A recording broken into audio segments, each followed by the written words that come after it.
그러면 네 번째로 하나님이 왜 우리에게 이런 일을 해 주시는가? 왜 우리 하나님이 돼 주시고 또 왜 우리를 더러운 데서 구원해 주시고 왜 일용할 양식을 주시느냐는 것입니다. 32절을 보니까 내가 이렇게 행하면 너희를 위함이 아닌 줄 너희가 알라 그랬어요.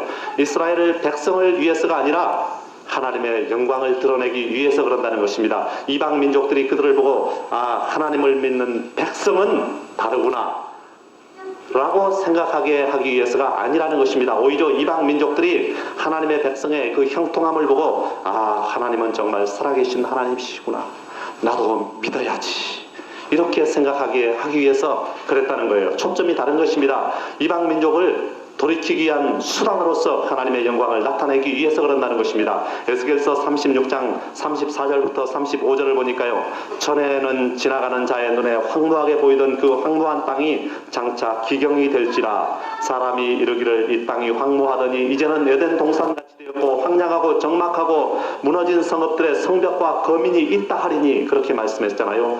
오늘 우리에게도 하나님은 말씀하십니다. 내가 내 하나님이 돼주고 너를 더러운 데서 구원해주며 일용할 양식을 주는 것도 너를 위함이 아닌 줄 알라. 여러분을 위해서가 아니라 하나님의 영광을 드러내기 위해서 그런다는 것입니다. 불신자들이 여러분을 보고서 하나님을 믿는 백성은 다르구나 이렇게 생각하기 위해서가 아니라는 거예요.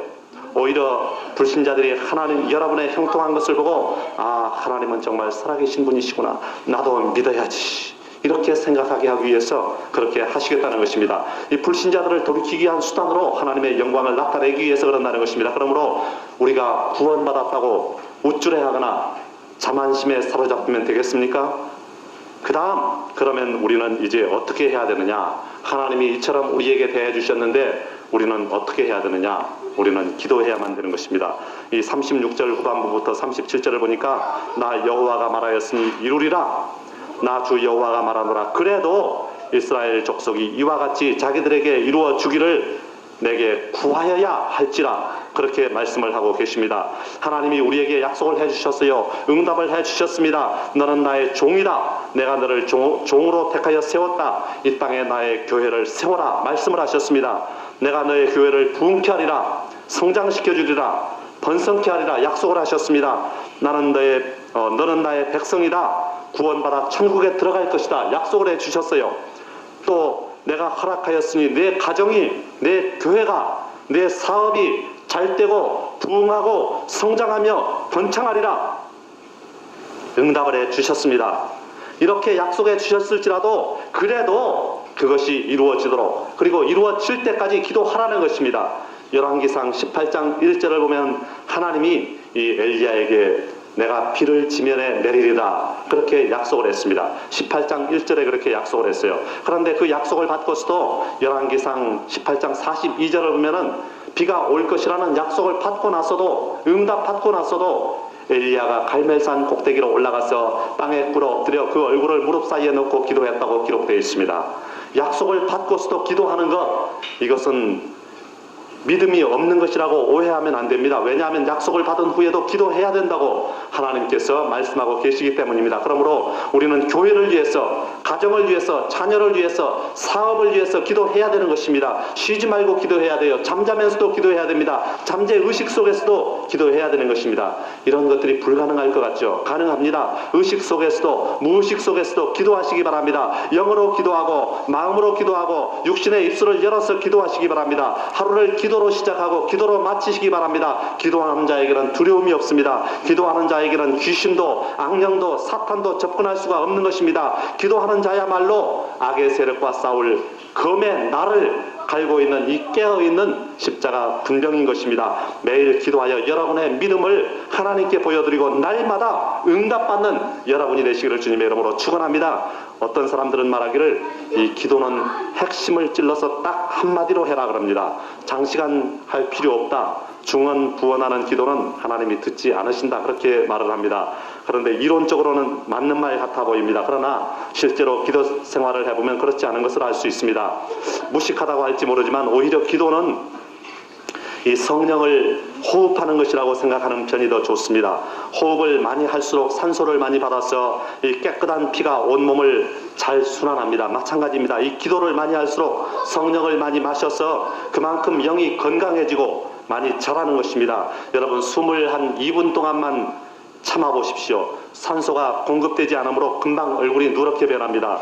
밥을 하루만 굶어 보십시오. 양분이 공급되지 않기 때문에 얼굴이 누렇게 뜨지 않겠습니까? 성도가 3일간만 말씀을 읽지 않고 기도를 하지 않으면 이런 현상을 영적으로 경험하게 되는 것입니다. 그래서 성경은 우리에게 쉬지 말고 기도하라고 말씀하고 있습니다. 정말 쉬지 말고 기도하는 여러분이 다 되시기 바랍니다. 기도하다가 주님 만나는 여러분이 되시기 바랍니다. 언제일지 알 수 없지만은 육의 생명을 마치는 때가 기도하는 중이시기를 바랍니다.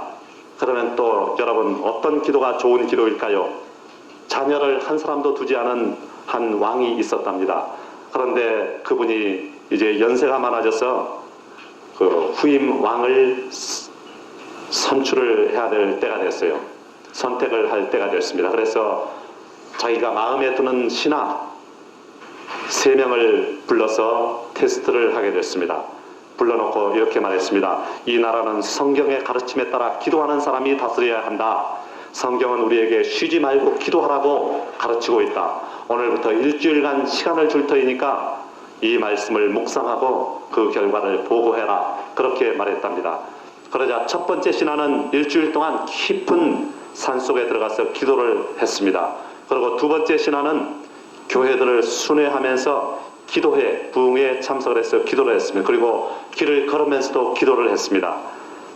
그런데 세 번째 신하는 이 평소처럼 마음속으로 기도를 하고 그리고 정직하게 생업에 종사하면서 많은 사람들에게 친절과 겸손과 사랑의 미덕을 보여줬다는 것입니다. 왕은 보고를 들은 뒤에 세 사람 중 누구를 선택을 했을 것 같습니까? 이 세 번째 신하를 왕으로 선택을 했다는 것입니다. 여러분, 그러면서 그 왕이 말하기를 진정한 기도는 주의를 변화시킨다.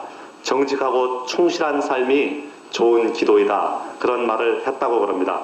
여러분, 정직과 겸손은 기도가 낳을 수 있는 가장 아름다운 열매인 것입니다. 이 기도를 통해서 정직이 탄생을 하고 겸손이 탄생을 할 수가 있는 것입니다. 이 씨앗이 부실하면은 좋은 열매를 맺을 수 없는 것 같이 이 기도가 부실하면은 좋은 열매가 나올 수 없어요. 또한 우리가 알아야 될 것은 이 왕이 말한 것처럼 생활 자체가 예배요. 우리의 생활 자체가 기도라는 것입니다. 그러므로 흠없고 거룩한 생활로 하나님께 생활의 기도, 삶의 기도를 드리게 되시기를 주님의 이름으로 축원합니다. 다 같이 기도하시겠습니다.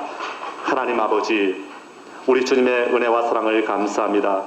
우리 하나님께서 우리에게 많은 것을 약속해 주셨습니다. 우리에게 구원을 약속하시고 천국을 약속하여 주셨습니다. 그리고 주 예수를 믿으라 그리하면 너와 내 집이 구원을 얻으리라고 우리 가정의 구원까지 약속을 했습니다. 그러나 하나님께서 이와 같은 약속을 주시고 응답을 주셨을지라도 그래도 기도하라고 주님께서 명령하셨으니 우리는 그래도 기도하고자 합니다. 주님, 날마다 그래도 기도하는 저희들이 될 수 있도록 주님 축복하여 주시옵소서. 감사하며 예수님의 거룩하신 이름으로 간절히 기도하옵나이다. 아멘.